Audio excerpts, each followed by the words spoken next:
Hello students, मैं अनुराग Kant biology online classes में एक बार फिर आपका स्वागत करता हूं। अभी तक हमने अलैंगिक जनन की कुछ विधियां पढ़ ली हैं। आज भी हम अलैंगिक जनन से संबंधित कुछ और विधियां पढ़ने जा रहे हैं। तो आज हम जो विधि पढ़ेंगे, सबसे पहली जो अलैंगिक जनन के अंदर विधि आती है उसे हम कहते हैं बीजाणु निर्माण की क्रिया। देखिए, सामान्यतः जो बीजाणु बनते हैं वो कवक में, शैवालों में तथा जो निम्न स्तर के या निम्न वर्ग के जो पादप होते हैं उनके अंदर सामान्यतः बनते हैं। अब कवक, शैवाल, निम्न स्तर के जो पादप होते हैं कौन कौन से होते हैं, इसकी डिटेल जानकारी हमने 11th क्लास के अंदर अच्छे से पढ़ी थी। तो जो बीजाणु निर्माण की क्रिया होती है, इसके द्वारा भी कवक और मुख्य रूप से जो शैवाल होते हैं उनके अंदर अपने समान संतानों को उत्पन्न करने की क्या पाई जाती है, क्षमता पाई जाती है। जैसे कि एक कवक होता है जिसका नाम है म्यूकर। अब म्यूकर जो कवक होता है वो कैसा दिखाई देता है, तो स्क्रीन के ऊपर उसकी फोटो आ रही है, तो आप देख सकते हो म्यूकर कवक कैसा दिखाई देता है। अब ये जो म्यूकर कवक होता है इसके अंदर अचल प्रकार के क्या बनते हैं, बीजाणु बनते हैं। किस प्रकार के बीजाणु इसके अंदर बनते हैं? अचल प्रकार के बीजाणु बनते हैं। अचल प्रकार के बीजाणु मतलब ऐसे बीजाणु जो स्वयं गति नहीं कर सकते। जैसे कि मान लो ये कवक की संरचना। अब जो कवक होते हैं वो धागेनुमा संरचना होते हैं दरअसल, ठीक है। तो ये कवक की संरचना है और इस कवक के अंदर ऊपर की तरफ एक गोलाकार संरचना विकसित होती है। ये गोलाकार संरचना आपको दिखाई दे रही। इस गोलाकार संरचना को हम किस नाम से जानते हैं? बीजाणु धानी के नाम से जानते हैं। और इस बीजाणु धानी के अंदर क्या विकसित होते हैं? देखो, छोटे छोटे गोलाकार बीजाणु इसके अंदर बनते हैं।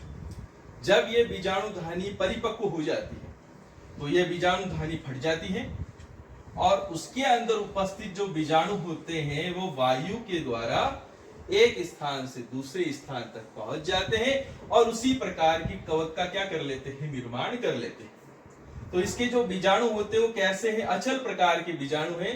इनको गति करवाने के लिए कौन से माध्यम की आवश्यकता पड़ रही है? वायु माध्यम की आवश्यकता पड़ रही है। उसी प्रकार से जो शैवाल होते हैं उसके अंदर भी बीजाणुओं का निर्माण होता है। जैसे कि एक शैवाल है जिसका नाम है क्लेमाइडोमोनास। अब क्लेमाइडोमोनास शैवाल होता है वो किस प्रकार से दिखाई देता है, तो इसकी फोटो आपकी स्क्रीन के ऊपर आ रही कि क्लेमाइडोमोनास कैसा दिखाई देता है। अब ये जो क्लेमाइडोमोनास होता है उसके अंदर चल प्रकार के क्या बनते हैं, बीजाणु बनते हैं। चल प्रकार के बीजाणु का मतलब ऐसे बीजाणु जो गति कर सकते हैं। अब जैसा कि आपको स्क्रीन के ऊपर फोटो के अंदर भी दिखाई दे रहा है कि मान लो ये क्लेमाइडोमोनास है, तो इसके अंदर कशाबिका जैसी दो संरचनाएं निकली हुई आपको दिखाई दे रही, फोटो में भी दिखाई दे रही, ठीक है। तो इन कशाबिकाओं की सहायता से या पूंछ जैसी संरचनाओं की सहायता से ये जल के अंदर जो क्लेमाइडोमोनास होते हैं इसके बीजाणु क्या करते हैं, आसानी से गति करते हैं और दूसरे स्थान पे पहुंच जाएंगे और दूसरे स्थान पे पहुंचने के बाद में फिर से क्लेमाइडोमोनास का क्या कर देते हैं, निर्माण कर देते हैं। तो इस प्रकार जो बीजाणु निर्माण होता है उस बीजाणु की निर्माण की क्रिया के द्वारा अलैंगिक जनन की क्रिया होती है। और मुख्य रूप से दो प्रकार के बीजाणु इसके अंदर बन सकते हैं। एक होता है अचल प्रकार का बीजाणु और दूसरा कौन सा प्रकार होता है इसके अंदर, चल प्रकार का बीजाणु। तो अलैंगिक जनन की जो हमने विधि पढ़ी वो कौन सी हो गई, बीजाणु निर्माण की क्रिया। नेक्स्ट जो विधि आती है जो कि अलैंगिक जनन से संबंधित है उसको हम बोलते हैं कोनिडिया विधि। दरअसल इसके अंदर ये ज्यादातर जो कोनिडिया बनने की जो क्रिया होती है वो कवक के अंदर देखने को मिलती है और उसका एक सबसे बेस्ट जो एग्जाम्पल होता है उसे हम पेनिसिलियम कहते हैं, ठीक है।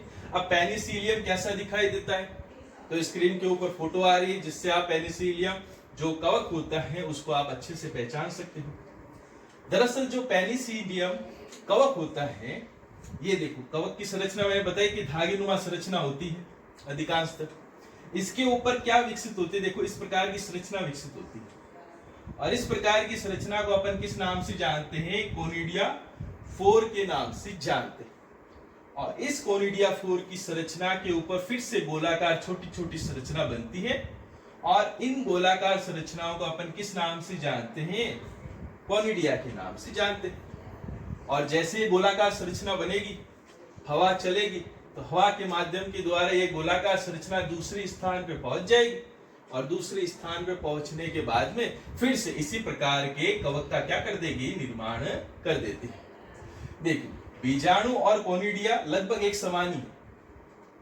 थोड़ा सा अंतर देखने को मिले तो बीजाणु निर्माण की जो क्रिया होती है उसके अंदर देखो क्या बनते हैं, बीजाणु धानी बनती है, ये गोलाकार संरचना, ठीक है, और उसके अंदर बीजाणु पाए जाते हैं। जबकि जो कोनिडिया होते हैं उसके अंदर बीजाणु धानी कहीं नहीं बन रही है ना, इसमें डायरेक्टली क्या बन जाते हैं, कोनिडिया बन जाते हैं और हवा के द्वारा ये जो कोनिडिया होते हैं वो दूसरे स्थान पे जाएंगे और दूसरे स्थान पे जाने के बाद में इसी प्रकार के कवक का क्या कर लेते हैं, निर्माण कर लेते हैं, ठीक है।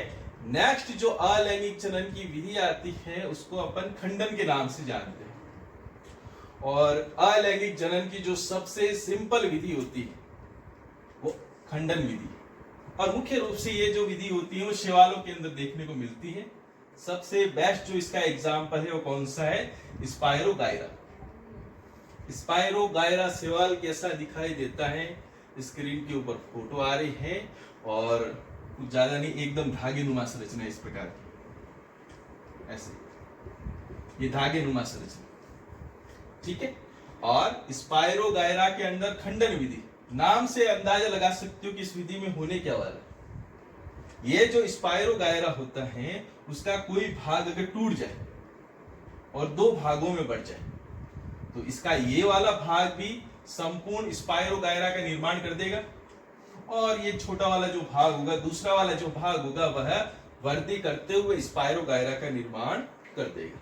तो खंडन विधि सबसे सिंपल विधि, जिसके अंदर जो स्पायरोगायरा होता है जो कि एक शैवाल है वो धागेनुमा संरचना, और जैसे ही धागों को तोड़ दिया जाएगा तो इसका प्रत्येक जो भाग होता है वह वृद्धि करने लग जाता है और फिर से उसी प्रकार के शैवाल के अंदर क्या हो जाएगा, निर्माण कर देगा। उसी प्रकार के शैवाल का क्या कर देता है, निर्माण कर देता है। स्पायरोगायरा का फोटो आपके सामने आ रहा होगा कि स्पायरोगायरा दिखाई कैसा देता है।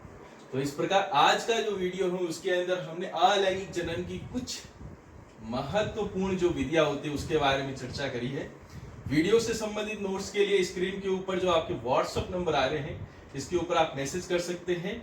मैसेज के द्वारा आपको जो नोट्स है या किसी भी प्रकार के अगर कुछ प्रॉब्लम भी आती है, टॉपिक से संबंधित अगर कुछ प्रॉब्लम भी आती है, कुछ सवाल आपके दिमाग में चल रहे हैं तो वो भी व्हाट्सएप के थ्रू आप मैसेज कर सकते हैं। ठीक है, मिलते हैं नेक्स्ट वीडियो के साथ, तब तक आपका बहुत बहुत धन्यवाद।